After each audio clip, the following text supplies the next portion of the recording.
दुरूद पाक पढ़ने के बेशुमार फज़ाइल व बरक़ात हैं। मेरे आका मदीने वाले मुस्तफ़ा सल्लल्लाहु अलैहि वसल्लम का फरमाने का निशान है, रोज़े क़यामत लोगों में से मेरे करीब तर वो होगा जिसने दुनिया में मुझ पर ज्यादा दुरूद पाक पढ़े होंगे।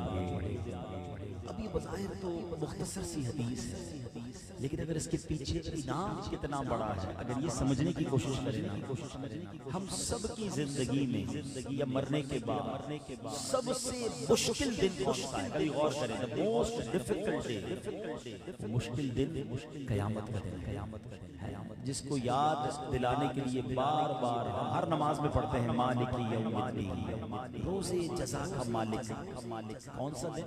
जज़ा का दिन, फैसले का दिन, वो क़यामत का दिन है, क़यामत का दिन है। अच्छा, उस तमाम मुश्किलों में यानी गर्मी लगेगी तो प्यास लगेगी तो पानी चाहिए होगा, अमाल खुलेंगे तो गुनाह खुल जाएंगे, कौन छुपाने वाला होगा, पुल सिरात से गुजरना होगा तो कौन संभालने वाला होगा। यानी तमाम मुश्किलों को गौर करें, वो कौन सी हस्ती है जिसने मुश्किल में काम आना। यकीनन वो सरकार दो आलम सल्लल्लाहु अलैहि वसल्लम हैं जो शाफ़िए रोज़े महशर हैं। अब मुझे बताएं कि नबी पाक अलैहिस्सलातु वस्सलाम कि अगर क़यामत के दिन कोई करीब हो गया तो उसका तो काम ही आसान हो गया ना। प्यास लगेगी तो नबी पाक जामे कौसर अता फरमाएंगे, आमाल नामे खुलेंगे तो अपने करम से छुपा देंगे हमारे गुनाहों को, पुल सिरात से गुजरना होगा तो रब्बे सल्लिम की सदाएं लगाकर हमें गुजार देंगे इंशाअल्लाह।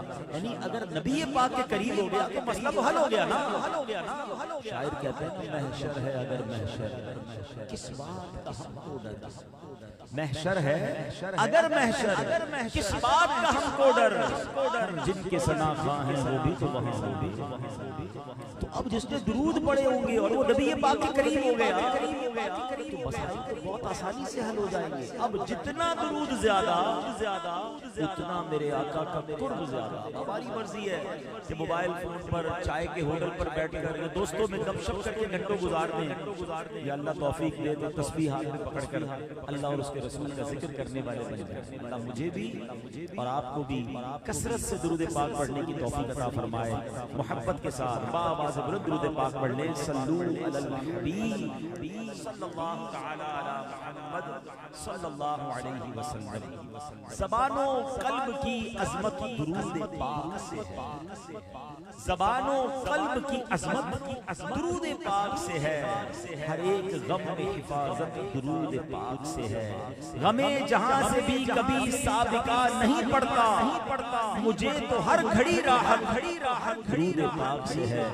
बरोज़े हश्र वो होगा नबी की कुर्बत, बरोज़े हश्र वो होगा नबी की कुर्बत में, जहां में जिसको भी उल्फत दुरूद पाक से है।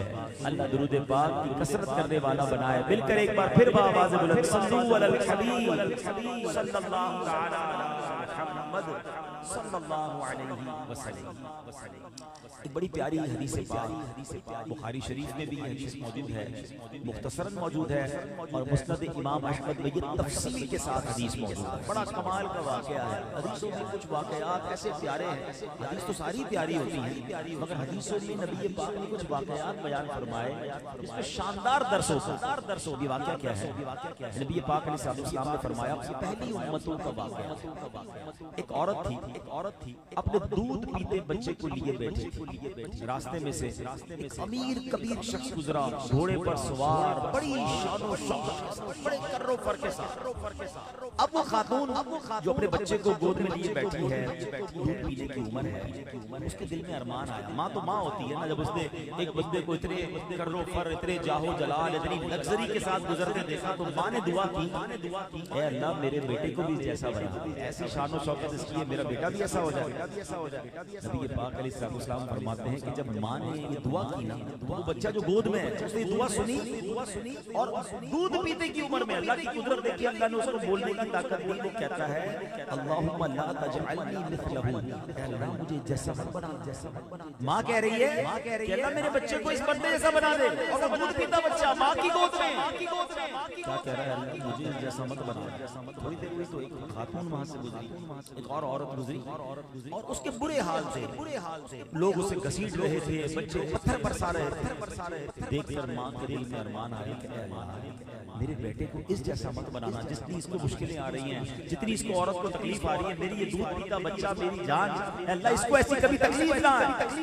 फिर वो दूध पीता बच्चा क्या कहता है माँ की दुआ सुनकर, अल्लाहुम्मा जअलनी मिथलहू, अल्लाह पाक मुझे इस खातून जैसा बना। बड़ी अजीब बात है।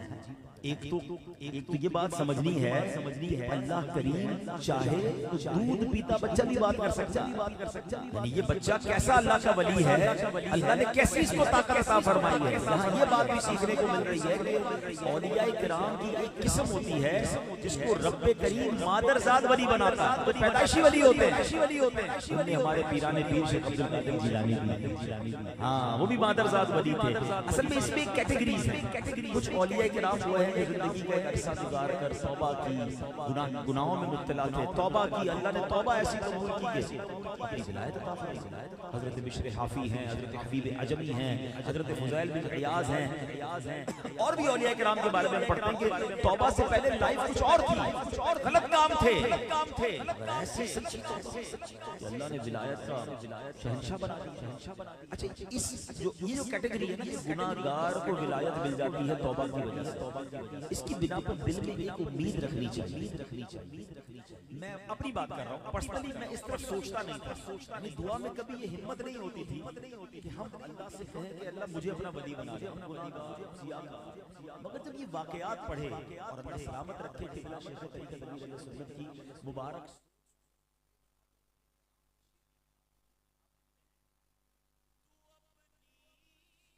विलायत की खैरात दे दे मेरे गौस का सिताया इलाही, मेरे गौस का सिताया इलाही। अल्लाह चाहे तो कितने बड़े गुनाहगार को भी वली बना सकता है, रब की मर्जी है ना, मांगना तो चाहिए, क्या पता कोई कबूलियत की घड़ी हो, कोई कबूलियत का लम्हा हो, अल्लाह की रहमत बरस रही हो और अल्लाह अपना वली बना ले, दुआ अपनी रखा करे। अब वो बच्चा जब ये कह रहा है, अब जो औरत है वो बच्चे से कहती है कि बेटा इसमें राज क्या है, मैं कह रही हूँ अल्लाह तुझे उस बंदे जैसा बना दे, तुम दुआ करते हो अल्लाह ऐसा मत बना, मैं दुआ कर रही हूँ अल्लाह दलील होने वाली परेशान औरत जैसी मेरे बच्चे को मत बनाना, कहता है तो बेटा कहता है अम्मी जान वो शख्स मगर वो जहन्नमी है। ये जो औरत बज़ाहिर जिल्लत उठा रही है, लोग उस पर जुल्म रहे थे, मगर वो इस तकदीर की आलम में कह रही थी अल्लाह मुझे काफी है। मेरे प्यारे भाइयों, इस हदीस से बहुत सारी बातें, एक तो वलायत के दर्जे सीखने को मिले, अल्लाह जिसे चाहे अपना वली बना ले, अल्लाह ने कैसी नजर दी इस बच्चे को कि मुस्तकबिल भी जान रहा है कि ये ठाठ बाट वाला बंदा जहन्नमी है, और ये औरत पर जुल्म जरूर हो रहा है मगर ये अल्लाह वाली है, ये सब्र कर रही है। तो ये भी बात सीखने को मिली। और दूसरी बात ये पता चली कि मेरे प्यारे इस्लामी भाइयों कि हमें ये बात समझनी है कि हर चमकती चीज सोना नहीं है। हाँ, हदीस पाक से जो अहम बात सीखने को मिली ना कि हमारे यहाँ भलाई का मयार क्या है और अल्लाह पाक के यहाँ कुछ और मयार हो सकता है। हम लोग जाहिर को देखते हैं, बंदा बड़ा अमीर कबीर है, बड़ा घर है, बड़े नौकर चाकर हैं, गाड़ियां खड़ी हैं, यार इस पर तो अल्लाह का बड़ा फजल है, ये तो मौज में है। ऐ मेरे प्यारे भाइयों, हम उसके बारे में कह रहे थे, इस पर अल्लाह का बड़ा फजल चाहता है, उसका सीना इस्लाम के लिए खोल देना। तो क्या पता चला, जिसे इस्लाम समझ आ गया, जिसका सीना नूरे ईमान के लिए खोल दिया गया, जिसे ईमान की दौलत नसीब नहीं, वो चाहे अमीर कबीर हो, चाहे वो करोड़पति हो, बल्कि खरबपति हो, दुनिया का ताकतवर बंदा हो, जिसके इशारे से हुकूमतें बदल जाती हो, अगर ईमान नहीं तो ये सब मालो दौलत फजल नहीं है, बल्कि अल्लाह का गज़ब है, मेहरबानी नहीं, ये कहर है। और अल्लाह अकबर, जिसे ईमान नसीब हो जाए, बेशक पुराने कपड़े पहना है, बेशक गरीब है, बेशक बड़ा घर नहीं है, मगर उस पर अल्लाह का फजल है कि उसके सीने में ईमान मौजूद है। अरे ईमान नेमत कितनी बड़ी है, उस पर तो बहुत सारी बातें की जा सकती हैं, मगर एक कमाल का पहलू, एक कमाल की हदीस सीखते हैं मुस्लिम शरीफ की हदीस। नबी पाक सल्लल्लाहु अलैहि वसल्लम ने फरमाया, इज़ा हदरतुमुल मरीद, जब तुम मुसलमान मरीज के पास जाओ तो फक़ूलू खैरन, वहां ज़बान से सिर्फ अच्छी ही बात निकाला करो। इसकी वजह क्या है? प्यारे प्यारे से पूछा गया, हुजूर इसकी वजह क्या है? फरमाया, फ़इन्नल मलाइकता युमिनूना व इन्नल मलाइकता युमिनूना अला मा तक़ूलून। बेशक मरीज के पास बैठकर तुम जो बात मुंह से निकालते हो, फरिश्ते उस पर आमीन कहते हैं। अच्छा, यहाँ एक तो अदब पता चला कि जब भी मरीज के पास जाना है अच्छी बात करनी है, बुरी बातें नहीं करनी है। बाज़ कुछ लोग जाके मरीज को भी डिमोरलाइज कर देते हैं। अल्लाह अल्लाह, इतने मरीज हो गए, ओए ओए ओए, तुम्हारा तो बड़ा बुरा हाल हो गया, बंदा पहले ही मारते हो। हौसला दें, दुआ दें। अच्छा, जाती सवाल करेंगे कैसे हो गया, क्यों हो गया? अच्छा, दवाई कौन सी दे रहे हो भाई? आपको डॉक्टर है, दवाई के लिए पूछ रहे हो? अच्छा, यूं तो इलाज नहीं होता, तुम्हारा तो इलाज गलत हो रहा है। अरे मेरे रिश्तेदार का इलाज फलां जगह हुआ। आप डिमोरलाइज क्यों कर रहे हैं? आप हौसला बढ़ाएं, अब हिम्मत वाली बात करें, दुआ करें अल्लाह शिफा दे दे। अब एक तो मरीज के पास जाकर हाजिरी कैसे? तो किसी ने कहा कि वो जो बैठा था साहब ने कहा कि अगर कोई काम हो तो बताएं। कैसा करो, दरवाजे की कुंडी लगा दो मगर बाहर से लगा दो, यानी आप भी जाएं और बाहर से कुंडी लगा दें, आराम करना चाहता। तो ऐसा ना हो कि मरीज हमसे सकता है। अच्छा, अब यहाँ इस हदीस से जो मैं आपको मदनी पेश करना चाह रहा हूँ कि अब गौर कीजिए, ये इज्जत किसको मिल रही है कि कोई गुनाहगार ही नहीं ईमान वाली, किसी गौस को तो अब्दाल की फजीलत बयान नहीं हो रही। कोई भी मुसलमान है, बेशक गुनाहगार है, मामूली झोपड़ी में रहता है, उसकी शान ये है कि बीमार हो जाए तो फरिश्ते उसके पास मौजूद रहते हैं। इयादत के लिए आ जाए कोई तो हुक्म ये है कि ज़बान संभाल कर बात करना, क्योंकि तुम जो कहोगे इसके साथ फरिश्ते मौजूद हैं, उस पर आमीन कहेंगे। और मुझे बताइए, दुनिया के बेस्ट हॉस्पिटल में कोई बेईमान पड़ा है जिसके पास डॉक्टरों की लाइन लगी हुई है, अरबों रुपए खर्च कर सकता है, मगर ईमान नहीं है तो उसके पास कोई फरिश्ता नहीं है। तो ईमान वाले की शान ये है कि फरिश्तों का साथ उसे नसीब हो जाता है। तो पहली बात क्या पता चली कि जिस पर अल्लाह का फजल होता है, अल्लाह उसे ईमान अता कर देता है, उसका सीना ईमान से भर देता है। अब ऐ मेमन गोठ में सुनने वाले आशिकाने रसूल और मदनी चैनल के नाज़रीन, पहली बात पर मैं आपको मुबारकबाद पेश करता हूं कि रब करीम ने मुझ पर भी एहसान किया, आप पर भी एहसान किया कि हमें ईमान वाला बना दिया। मगर अब सवाल ये है, इस ईमान को हासिल करने के लिए मैंने क्या कोशिश की और आपने क्या कोशिश की? हमने तो कोई कोशिश नहीं की। अल्लाह ने मेहरबानी की, मुसलमान घराने में पैदा किया, माँ बाप मुसलमान थे, हम भी मुसलमान हो गए। पहली आवाज कानों ने अज़ान सुनी, सुभान अल्लाह, नाम मुसलमानों वाला मिल गया। अब उससे सवाल है जिसको बिन मांगे इस्लाम मिल गया, उसने इस्लाम को हासिल करने के बाद उसको मजबूत करने, सीने में ईमान को मजबूत करने के लिए और क्या किया? बहुत बड़ी तादाद है जिनको नमाज भी नहीं आती, कुरान भी नहीं आता, यानी बस नाम के मुसलमान बन गए। अरे आगे क्या किया आपने? इसकी मिसाल ये समझिए, दुनिया में एक साहब हो, पैसे वाला आदमी हो, उसका इंतकाल हो जाए, अपने बेटे के लिए विरासत में 1 करोड़ रुपए छोड़कर मर गया। बेटे को 1 करोड़ बैठे बैठे मिल गया। अब वो 1 करोड़ रुपए तिजोरी में डाल हैं और उसी में से हर महीने खर्च कर रहे हैं, कोई कारोबार कुछ भी नहीं। तो लोग क्या कहेंगे? अकलमंद है।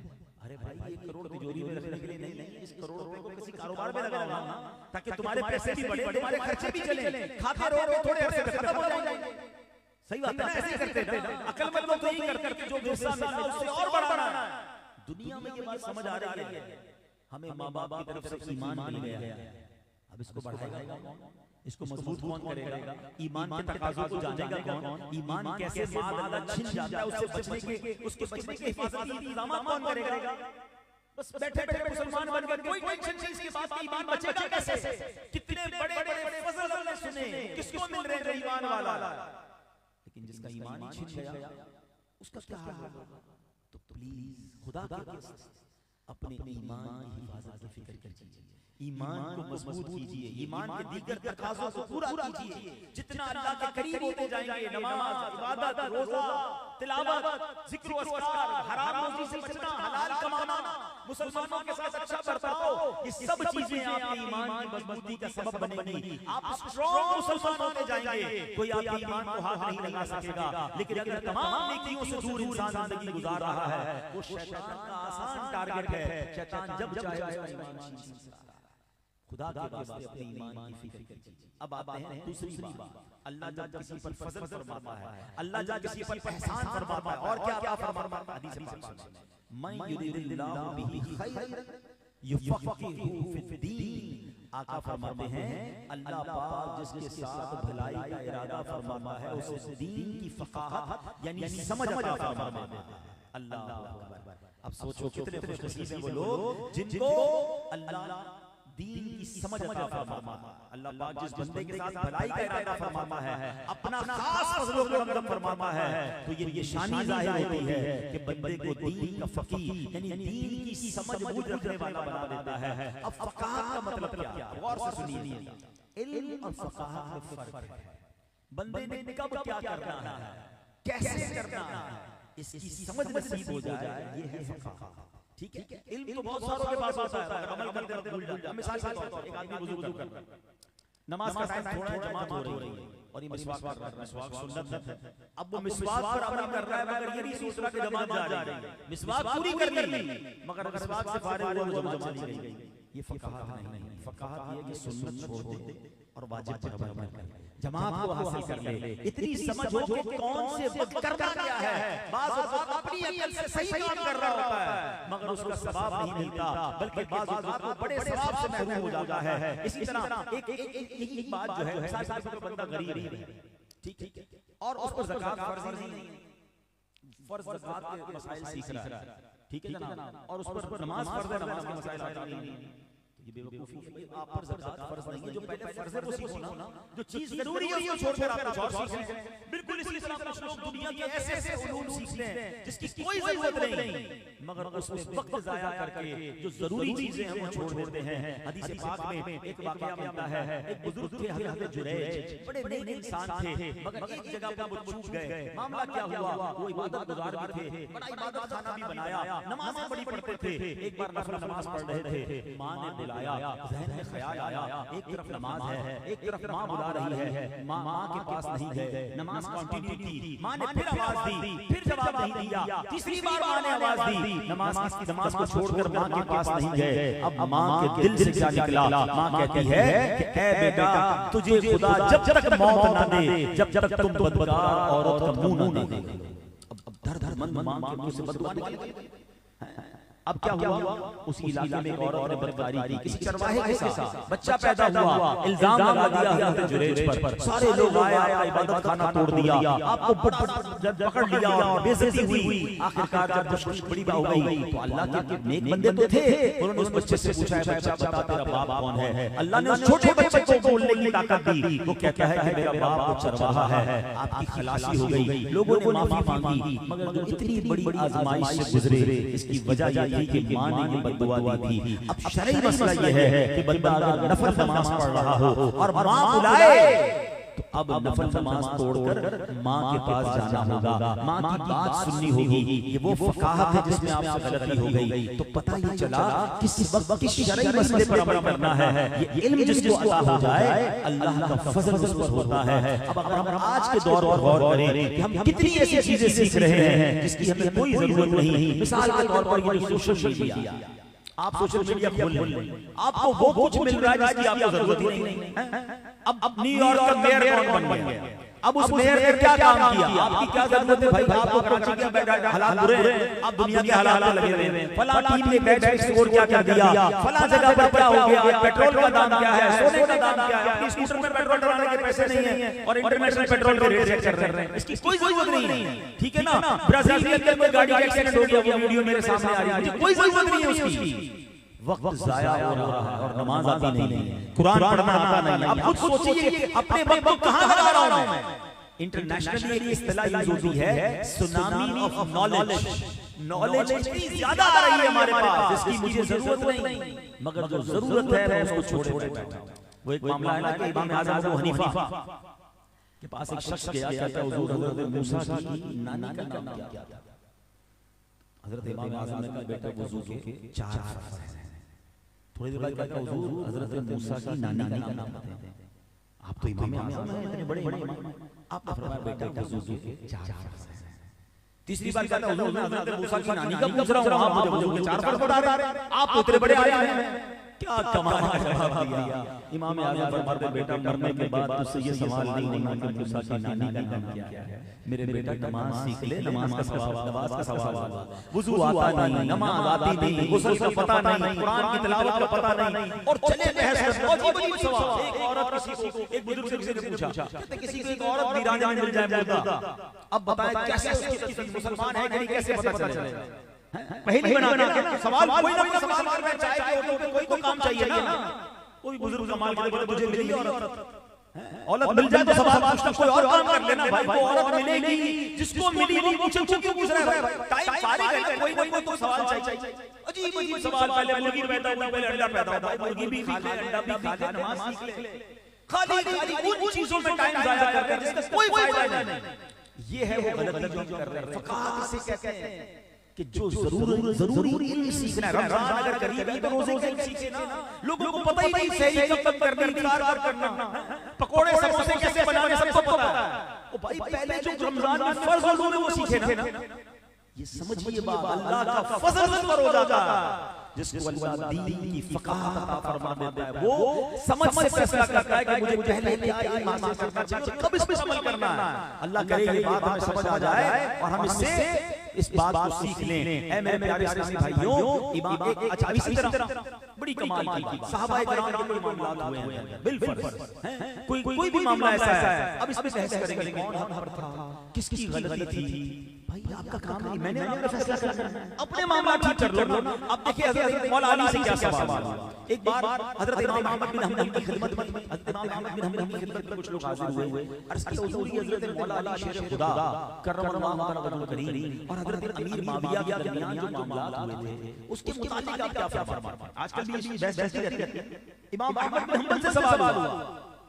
इमाम अहमद बिन हंबल रहमतुल्लाहि अलैहि खामोश और कुछ देर बाद कुरान पाक की आयत तिलावत। क्या खूबसूरत ये होती फ़क़ाह। किस वक्त क्या जवाब देना है। आपने जवाब क्या दिया, तिलका उम्मतुन कद खलत लहा मा कसबत व लकुम मा कसबतुम। फरमाया वो एक उम्मत है जो गुज़र चुकी है, उनके अमाल उनके लिए हैं और तुम्हारे अमाल तुम्हारे लिए हैं। यानी आप बताना ये चाह रहे थे कि भाई वो सहाबाए किराम थे, वो सब जन्नती हैं, उनके दरमियान जो कुछ हुआ उसका फैसला अल्लाह क़यामत के दिन फरमाएगा। हमें बड़ों के आपसी मामलात से क्या ताल्लुक है। जिस बात का हमसे सवाल होगा अरे उसकी बात करो ना, वो सीखो समझो। जो गैर जरूरी मामलात में क्यों दखल देते हो। तो ऐ मेरे प्यारे इस्लामी भाइयों, अब इसमें गौर कर ले, फलां बंदे ने ये क्यों किया, उसका कारोबार आगे कैसे बढ़ गया, उसकी जनाब प्लॉट कैसे बड़े हो गए, इसकी सोसाइटी आगे कैसे बढ़ गई। जरूर 2 नंबर का काम किया होगा। यार ये हर साल हज पे जाता है, इसके पास पैसे कहां से आते हैं, पता नहीं कहां से पैसे लाएगा। थोड़े दिनों पहले मोटरसाइकिल पर देखा था, आज नई मॉडल की गाड़ी ले ली, जरूर कोई डंडी मारी होगी। अरे जनाब ये फलां मुल्क में कैसे चला गया, इसको वीजा कैसे मिला, अरे 2 नंबर तरीके से गया होगा। अरे मुझे बताओ मेरे प्यारे इस्लामी भाइयों, हम क्यों इन चक्करों में पड़े हुए हैं। कभी किसी तंजीम के पीछे पड़ जाएंगे, कभी किसी मस्जिद के इमाम के पीछे पड़ जाएंगे, कभी किसी नेक आदमी के पीछे वसवसों का शिकार हो जाएंगे। मैं पूछता हूं अगर कोई बंदा गलत कर रहा है वो अल्लाह को जवाब दे है। आप इंस्पेक्टर नहीं हैं कि आप उसके मामलात में दखल दें। अगर वो गलत कर भी रहा है तो आप छोड़ देना, वो जाने, उसका रब जाने। क्या मालूम वो गलती करने वाला तौबा कर ले और ऐसी तौबा करे कि अल्लाह उसको बख्श दे और मेरी बदगुमानी, मेरा बुरा ख्याल मुझे जहन्नम के गहरे गड्ढे में डाल दे। ये खानदानों में भी चलता है, ये दोस्तों में भी चलता है, ये मार्केट में भी चलता है कि दूसरे की इच्छा, दूसरे की फैमिली तरक्की कर रही है, दूसरा इतना खुश क्यों है। अच्छा खुश नहीं है, कोई प्रॉब्लम हो गया, मिसाल के तौर पे किसी के घर में झगड़ा हो गया, किसी की तलाक हो गई, किसी का कारोबार ठप हो गया, अब फिर चाय के होटल पे बैठे हैं, यार ये तलाक क्यों हुई, कुछ तो हुआ। अरे भाई तुम्हारा क्या लेना देना, उनकी हो गई ना, इसकी दुकान बंद क्यों हो गई, लगता है कोई चोरी थी, लगता है कोई पुलिस का मामला हुआ था। अल्लाहू अकबर, सोचिए तो सही किन चक्करों में पड़े हैं। मुझे तो अपने मामलात से ही फरागत नहीं होनी चाहिए कि मैंने हम में से कितने ऐसे तफसीर के साथ पूरा कुरान पढ़ा। पहले वो तो पढ़ ले हैं, कायदा पढ़ना नहीं आता, कुरान पढ़ना नहीं आता, वुजू के फराइज नहीं पता, कपड़े पढ़ करना नहीं आते। कई लोगों को जनाजे की दुआ याद नहीं है, मगर पूरे मोहल्ले में कौन कब जाता है, कब वापस सारे टाइम पूछ लो उनसे। हां आज किसके कौन से कपड़े पहने ये भी याद हो। और करे किस चक्कर में पड़े हैं, जो जरूरी चीजों को छोड़ दिया। अल्लाह करे ये फजल मुझे नसीब हो जाए। हम दुआ करते हैं अल्लाह तूने जो फरमाया ना कि जिस पर तू फजल फरमाता है उसको दीन की फ़क़ाह अता फरमा देता है। अल्लाह जिस अजीम इज्तिमा के सदके हमें भी अपनी इल्म अपने दीन की फ़क़ाहत अता फरमा दे, हमें फ़क़ीह बना दे। ऐ मेरे प्यारे इस्लामी भाइयों, इसी तरह एक बड़ी अहम बात कि भले बंदे की निशानी क्या, फजल वाले बंदों की बात कर रहा हूं, बड़ी अहम बात करने जा रहा हूं। प्लीज, मैं जब बयान तैयार कर रहा था ना, सच्ची बात है मैं भी हिल गया इस बात को पढ़ के। मेरे साथ गाड़ी में लोग तुम्हें पढ़ सुनाया, मैंने कहा क्या कमाल की बात सीखने को मिली। अब जरा तवज्जो दीजिए, एक हदीस से बात सुनिए। हजरत अबू हुरैरा रज़ियल्लाहु ताला अन्हु हदीस के रावी हैं। नबी पाक अलैहि सल्लल्लाहु ने फरमाया, मन युरिदिल्लाहु बिही खैरन युसिब मिनहु, यानी अल्लाह पाक जिस बंदे के साथ भलाई का इरादा फरमाता है, हम उन्हीं लोगों को तलाश कर रहे हैं किस पर फजल है, किस पर भलाई। हम चाहते हैं मेरी भलाई बन जाए, मेरे अंदर वो निशानियां हैं कि नहीं। अल्लाह करीम जिस बंदे पर भलाई का इरादा फरमाता है उसे आजमाइश में मुब्तला फरमाता है। हमारा तो चक्कर ही और है, हमारा तो पैरामीटर ही और है। फरमाया यहाँ तक कि जब वो खुश हो गए तो उन्हें दी गई, तो हमने जो यहाँ तक कि जब वो उस पर खुश हो गए जो उसको दी गई, तो हमने अचानक उन्हें पकड़ लिया। यानी जब नेमतें बहुत मिल गई, खुशियां बहुत बढ़ गई, वो बंदा समझा मैं कामयाब, मगर अल्लाह नाराज था। तो फिर अचानक उनकी पकड़ हो गई है। अब रस्सी खींची जाती है और एक एक करके सब चला जाता है। इमाम हसन बसरी का कौल सुनिए, ये रोंगटे खड़े कर देने वाला कौल है। मैंने भी आज जिंदगी में पहली बार ये कौल पढ़ा है। अब जरा गौर से सुनिए, इमाम हसन बसरी फरमाते हैं, अगर तुम्हें गुनाहों के बावजूद नेमतें मिल रही हो, अब हम सब अपने बारे में नेमतें मिल रही, मगर क्या गुनाह नहीं है, क्या खताएं नहीं है? सुनो क्या कहते हैं, अगर तुम्हें गुनाहों के बावजूद नेमतें मिल रही हो तो डर जाओ कि ये अल्लाह पाक की खुफिया तदबीर हो सकती है। तुम्हें चेक किया जा रहा है, टेस्ट किया जा रहा है। फरमाते हैं, अब जरा गौर से दो चार जुमले में कहने जा रहा हूं। पता चला नेमतें ही नेमतें मिलते रहना, आजमाइश ना, ये हर मर्तबा फजल की अलामत नहीं है, बाज़ दफा ये नाराज़गी की अलामत भी होती है। जब ये आज़माइश जो होती है ना, प्रॉब्लम जो होती है, ये हर मर्तबा ही फजल की निशानी होती है। क्या कमाल का जुमला है कि नेमत मिलना हर बार फजल नहीं होता, मगर आज़माइश मिलना ये हर बार फजल होता है। और इसको वाज़ेह कैसे किया गया? अब देखिए, हम बीमार होते हैं, आज़माइश आई, मगर याद किसको करते हैं? जैसे बीमार होते हैं अल्लाह को याद करने लग जाते हैं, दुआएं करने लग जाते हैं। अल्लाह ना करे कारोबार बंद हो जाए, किसको याद करते हैं? अल्लाह को याद करते हैं। तंगदस्ती में किसे पुकारते हैं? अल्लाह को पुकारते हैं। ज़लज़ला आ जाए, तूफान आ जाए, तेज आंधी चले, गुनाहगार से गुनाहगार बंदा भी हो, वो कलमा पढ़ने लग जाता है, वो अल्लाह करने लग जाता है। इसका मतलब क्या हुआ कि जब भी आज़माइश आती है बंदा अल्लाह के करीब हो जाता है। तो पता चला कि आज़माइश इसलिए भेजी जाती है कि बंदे की गफलत का पर्दा हट जाए और बंदा याद खुदा में मसरूफ हो जाए। तो अब ये बात जो आज़माइश में है ना, बाज़ औक़ात आज़माइश में होकर दिल छोटा कर लेते हैं, यार मुझ पर तो टेंशन ही बड़ी है, मेरा तो कारोबार ही नहीं चल रहा, मेरे घर में लड़ाई झगड़े हैं। अरे याद रखो, अल्लाह जिससे मोहब्बत फरमाता है उस पर आज़माइश भेजता है। काश ये बात समझ आ जाए। एक एथीस्ट था, मुल्हिद, अल्लाह को मानता ही नहीं। ठीक, ऐसे भी बस लोग हैं जो किसी को खुदा मानते ही नहीं, कहते दुनिया में ऐसे वजूद में आ गई, खुद बन गई है, इसका कोई खालिक नहीं, कोई मालिक नहीं। उसकी बेटी बीमार हो गई, हॉस्पिटल में गया, बेटी को लेकर बड़ा इलाज करा। अब बिल्कुल बेटी की तबीयत खराब होती गई और खराब होती, डॉक्टर ने कहा बहुत मुश्किल है बच्चा। अब ये सोचने लगा कि मैं भी किसी से अगर कोई खुदा होता तो उससे मदद मांगता, दुआ करता, मानता तो खुदाई किसी नहीं मांगता।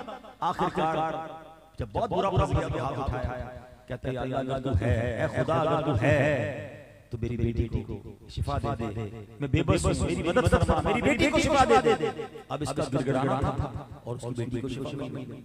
अब ये हैरान कि कोई तो है, मैं डॉक्टर भी मना कर चुके, मैं तो मानता था खुदा ही नहीं है, अब बच्ची तो शिफा याब होगी, मगर मैं मानूं किस खुदा को? बहुत सारे मजहब में सबके खुदा है, मैं किस मजहब के खुदा को मानूं? अब उसके नसीब में क्या हुआ कि उसने किसी ने उसे कुरान करीम का तोहफा दिया, कुरान करीम की तिलावत शुरू की। जैसे जैसे कुरान पढ़ता गया, दिल से सियाही उतरने लगी, समझ गया कि वही तो है जो निज़ाम हस्ती चला रहा है, वही तो है जो निज़ाम हस्ती चला रहा है, मेरा खुदा है। कलमा पढ़कर मुसलमान हो गया। तो पता चला मेरे प्यारे इस्लामी भाइयों, आज़माइश जब आती है ना तो बंदा अल्लाह के करीब हो जाता है। हम फजल की तलाश में, हम बरकत की तलाश में, हम मालो दौलत, बड़े धरने से लोग कहते हैं अल्लाह की मेहरबानी है, अल्लाह का फजल है, हराम कमा रहा हो, तो याद रखो ये फजल नहीं, आजमाइश है। ये तुम्हें ढील दी जा रही है। क्या कारून पैसे वाला नहीं था? फिरौन पैसे वाला नहीं था? हाँ, ये याद रखिए। और यहाँ चले शोहरत और इज्जत से फर्क समझ रही है। अजीब बात है, बच्चे को बवाल चल गई है। हर बच्चे को यूट्यूबर बनना है, हर बच्चे को सोशल मीडिया पे लाइक और फॉलोवर चाहिए। मेरे इतने फॉलोवर, तेरे इतने फॉलोवर, मैं इतना मशहूर, तू इतना मशहूर। किस चक्कर में पड़ गए? एक जुमला याद कर लें गई है, लोग उनका नाम लेते हैं तो सर से झुक जाता है। और मदीने की बात करें, अरे बात करो तो आंखों में आंसू आ जाते हैं। गरीब आदमी सब कुछ बेचता है, कहता है यार जिंदगी में एक बार मदीना दिखा देना। कैसी अल्लाह पाक ने शान अता फरमाई अपने हबीब को, उनके सहाबा को, जन्नतुल बकी वालों को, गज़वा उहद वालों को। अल्लाहू अकबर, इसको कहते हैं इज्जत। बताओ ना कितने फॉलोवर, कितने सोशल मीडिया के अकाउंट बनाए उन्होंने। उनको अकाउंट बनाने की जरूरत नहीं है, उनका अकाउंट दिल में है, उनकी फॉलोइंग हमारे दिलों में है। अल्लाह ने हमारी नस्लों में डाली है। अरे जब छोटे थे ना, मुझे याद है जब मैं बच्चा सा था, मैं स्कूल जाता था, मैं मदरसा जाता था, मेरी माँ से जो उनकी वीडियोस है वो शेयर कर दो। अच्छा लोग कहते हैं जनाब उल्टी बात करेंगे तो शोहरत मिलेगी, उल्टी बात करेंगे तो जनाब लाइक्स मिलेंगे। आपकी भूल है। आज के दौर में दावत इस्लामी ने साबित किया है 6 करोड़ से ज्यादा social media follower Dawat Islami के हैं। अच्छी सुथरी सच्ची बात करें लोग फिर भी सुनते हैं और ना सुने। मेरी कोई बात सुने, मुझ पर वाजिब तो नहीं ना कि मैं हराम कंटेंट, मैं क्यों अपनी आखिरत पर बर्बाद करूं? एक जुमला याद कर, दाता हुजूर की बात है ना, चलो मैं दाता हुजूर की बात आपको सुनाता हूं। कमाल का जुमला फरमाते हैं हुजूर, दाता हुजूर फरमाते हैं जिसका मजमून है खुश नसीब है वो शख्स जिसको दुनिया वाले नेक ना समझते हो, दुनिया में उसका कोई शोहरा ना हो और अल्लाह की बारगाह में वो मकबूल हो। फरमाया बदनसीब है वो शख्स जिसको दुनिया वाले तो बहुत बहुत समझते हो मगर अल्लाह की बारगाह में उसका कोई हिस्सा।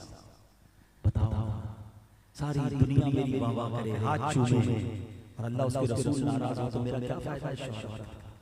मुझे तो ये चाहिए कि मेरा नबी मेरे आका मुझसे राजी हो जाए, मेरा रब मुझसे राजी हो जाए। काश ये बात समझ आ जाए।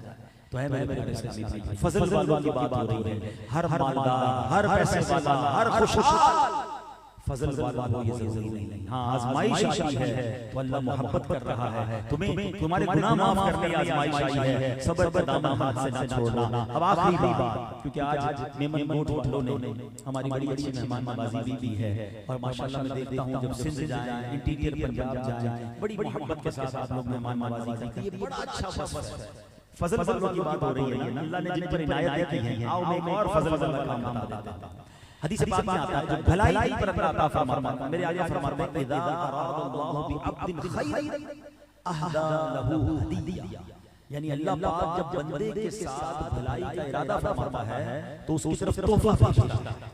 पूछा क्या वो तोहफा कौन सा होता है? मा तिलकल हदिया या रसूल अल्लाह, कौन सा तोहफा होता है? फरमाया बिदैफिन यंज़िलु बिही बिरिज़्क़िही व यरहलु व क़द गुफ़िरा लि अहलिल मंज़िल। यानी अल्लाह पाक उसके यहाँ मेहमान भेजता है जो अपना रिज़्क़ साथ लाता है, मगर जब जाता है तो घर वालों की मग़फ़िरत हो जाती है। हाय हाय कैसा अल्लाह ने भलाई का इरादा किया। खुशनसीब है वो जिनके घर पर मेहमान आते जाते रहते हैं। अरे मुबारक होने जिनके घर मेहमान आते हैं तो चेहरे खिल जाते हैं, वो वेलकम करते हैं क्योंकि मेहमान अपना रिज़्क़ लेकर आता है, जाता है गुनाह लेकर जाता है, मग़फ़िरत करवा देता है। अब उनको गौर करना चाहिए कि जिनके घर पर मेहमान आता है तो दिल पर बोझ फील करते हैं, वो अफसरदा हो जाते हैं, मेहमान को तरखा देते हैं। नहीं मेरे प्यारे इस्लामी भाइयों, मेहमान नवाजी हज़रत इब्राहीम का तरीका है, मेहमान नवाजी तो मेरे आका का तरीका है। बल्कि सच्ची बात बताऊं, ये सारा जमाना जो है ना नबी पाक का मेहमान है। पूछो सैयदी आला हज़रत से, कहते हैं आसमां खान, ज़मीन खान, ज़माना मेहमान। फरमाते हैं ये सारा ज़माना मेहमान किसका है? क्योंकि नबी पाक वजह तख़लीक़ कायनात है ना। आसमां खान, ज़मीन खान, ज़माना मेहमान, साहिबे खाना लक़ब किसका है? तेरा तेरा। हुजूर ये सारा ज़माना आपके दस्तरखान पर आपकी अल्लाह की अता से आपको रब ने कासिम बनाया है। ये सारा ज़माना मेहमान है। तो मेहमान नवाजी को बड़ी अहमियत दी गई इस्लाम में। नबी पाक फरमाते हैं ला खैर फी मन ला युदैफु, यानी उस बंदे में कोई भलाई नहीं है जो मेहमान नवाजी नहीं करता। तो याद रखिए अल्लाह जिससे भलाई का इरादा फरमाता है सुभान अल्लाह उसको मेहमान उसको अता फरमा देता है। जो मेहमान नवाज है मेहमान की इज्जत करता है, मेहमान को राहत और आराम पहुंचाता है। सुभान अल्लाह, वो अल्लाह के नजदीक भलाई वाला है। और जिसका दिल मुरझा जाता है, दिल हिल में परेशान हो जाता है, मेहमान की अच्छी मेजबानी नहीं करता, ऐसे आदमी की अखलाक और किरदार और उसकी जात में कोई भलाई नहीं है। नबी पाक अलैहिस्सलाम की एक और हदीस फरमाते हैं, जिस घर में मेहमान हो उस घर में खैर और बरकत इस तरह दौड़ आती है जैसे ऊंट की कोहान से छड़ी तेजी से गिरती है, बल्कि इससे भी तेज, यानी अगर ऊंट की कोहान पे छड़ी रखते फौरन गिर जाएगी ना, फरमाया इससे भी तेज अल्लाह की रहमत उसके घर में आती है।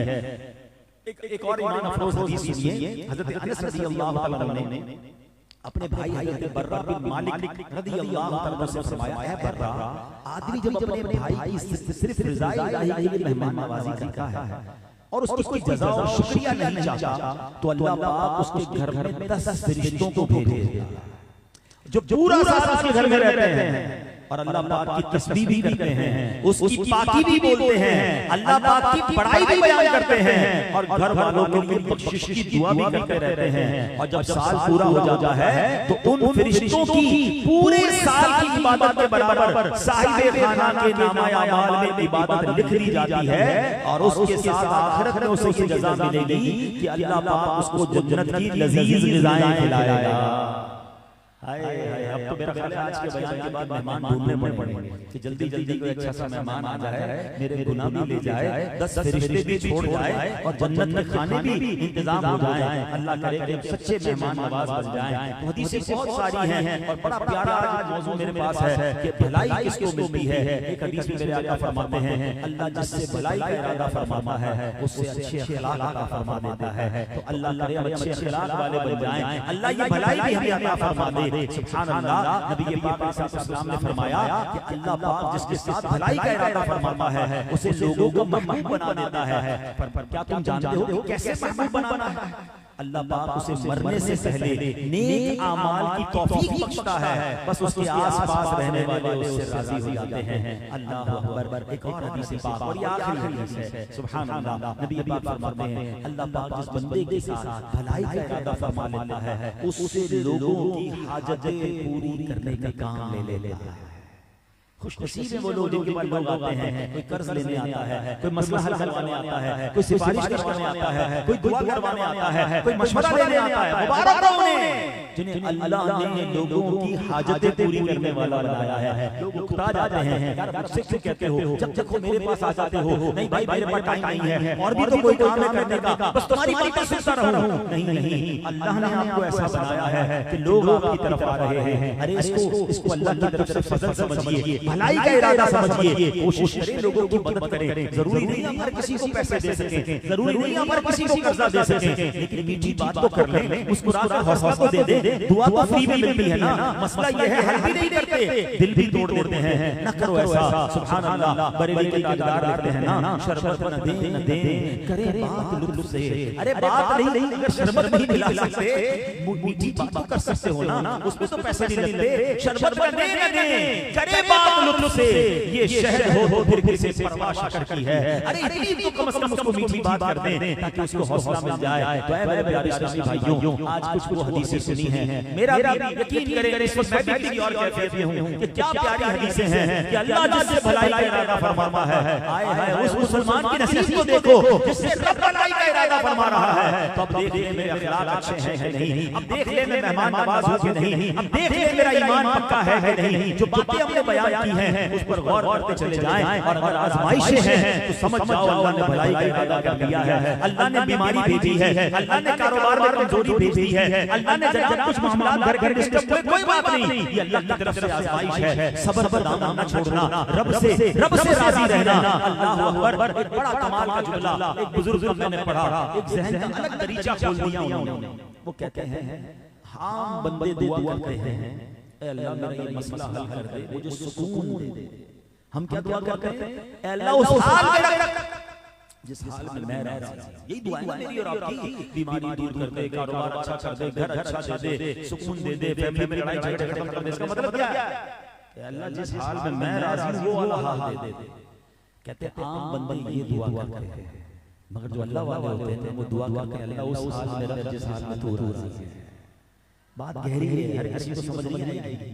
हाँ, अगर अल्लाह इस बात पर राजी है ना कि मैं मुश्किल में रहूं, अल्लाह इस बात पर राजी है ना कि मैं डिफिकल्टी में रहूं, अल्लाह इस बात पर राजी है कि मैं रोज रोज़ा रहूं, अल्लाह इस बात पर राजी है कि मुझे ये मुश्किल मिले, तो मौला मैं राजी हूं।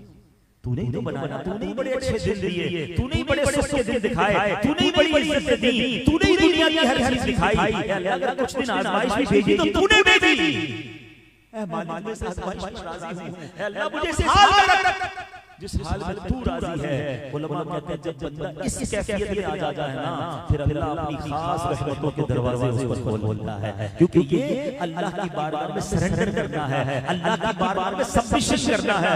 अल्लाह मैं कुछ भी नहीं, जो कुछ है वो तू है, जिस पर तू राजी मेरे मौला मैं उस पर राजी। यही बात बाबा बुल्ले शाह कहते हैं ना कि जे सोना मेरे दुख विच राजी, जे सोना मेरे दुख विच राजी, मैं सुख को चुल्ले पावा हूं, फिर मुझे सुख को क्या क्या है, रब दुख में राजी है, अल्लाह मैं भी दुख में राजी हूं। अल्लाह करे ये बात समझ आ जाए तो फिर दुख नहीं लगेगा, फिर परेशानी नहीं लगेगी, हर हाल में अल्लाह का शुक्र अदा करने को जी चाहेगा। अल्लाह करीम मुझे भी अपने शुक्रगुजार और सब्र करने वाले बंदों में शामिल फरमा ले, और हम पर भी हम सबको भी ऐसा बना दे, और हम पर फजल के दरवाजे खोल दे, हम पर भलाई के दरवाजे खोल दे। हमारी जिंदगी के आखिरी अय्याम अल्लाह नेकी के कामों में लगा दे, हमें मरने से पहले ऐसे कामों में रब लगा दे कि जिसमें उसकी रिज़ा हो और ईमान के साथ, आफियत के साथ, कलमे वाली और नबी पाक की दीद वाली मौत हम सबको नसीब हो जाए। आमीन बिजाहि नबील अमीन सल्लल्लाहु तआला अलैहि वसल्लम। ऐ मेरे प्यारे इस्लामी भाइयों, अल्हम्दुलिल्लाह अल्लाह की रिज़ा हासिल करने का एक और शानदार तरीका ये है कि दावत इस्लामी के माशाअल्लाह मदनी माहौल में माह नवंबर जो है ये माह काफिला है, जिसमें 3 दिन 12 दिन 30 दिन और 12 माह के काफिले सफर कर रहे हैं। अल्लाह अकबर। बयान के दौरान एक बात सुनी थी, अल्लाह जिस पर फजल का इरादा फरमाता है उसके लिए दीन की समझ आसान कर देता है, इल्म दीन के रास्ते खोल देता है। तो आइए काफिले में इल्म दीन सीखने को मिलेगा, सुन्नतें सीखने को मिलेंगी, फर्ज उलूम सीखने को मिलेगा, इबादत का शौक मिलेगा। तो आइए मेरे प्यारे इस्लामी भाइयों, ऐ मैं गोट में आने वाले हजारों रसूल, मैं आप सबसे अर्ज करता हूं हिम्मत कीजिए और काफिलों में सफर कीजिए। जो नाज़रीन मुझे बराह रास्त सुन रहे हैं या बाद में सुने, आप भी एक बार सफर करके देखें, प्रैक्टिकली आपको बहुत सारी बातें सीखने को मिलेंगी। आज की सारी सीखनी है, लोगों के साथ मिलकर रहना कैसे है, अपने काम अपने हाथ से कैसे करने हैं, मस्जिद में वक्त कैसे गुजारना है, अकेले में अल्लाह को याद कैसे करना है, रात की तन्हाई में आंसू कैसे बहाने हैं, तहज्जुद की नमाज का लुत्फ कैसे उठाना है, ये सब आपको काफिले में मिलेगा। आइए काफिलों में सफर कीजिए और इंशाअल्लाह 21 नवंबर को मुराद मेमन टाउन से 1 माह और 12 दिन के काफिले राह खुदा में सफर कर रहे हैं। आइए मैं आप सबको दावत देता हूं, हिम्मत कीजिए, जिसकी पक्की नीयत बनती हाथ उठाएं, इंशाअल्लाह काफिले में सफर करेंगे इंशाअल्लाह। मैं अल्लाह से दुआ करता हूं, या अल्लाह जो माह नवंबर में काफिले में सफर करे उसे इसी साल मदीने की हाजिरी भी अता फरमा। हिम्मत करें इंशाअल्लाह। हमारे स्टाइल में मौजूद होंगे, अपने नाम भी लिखा दीजिएगा, अपना कांटेक्ट नंबर भी दे दीजिएगा, ताकि फिर आपकी काफिलों में सफर की तरकीब बन जाए। अल्लाह पाक अमल करने की तौफीक अता फरमाए। आमीन बिजाहि नबील अमीन सल्लल्लाहु तआला अलैहि वसल्लम।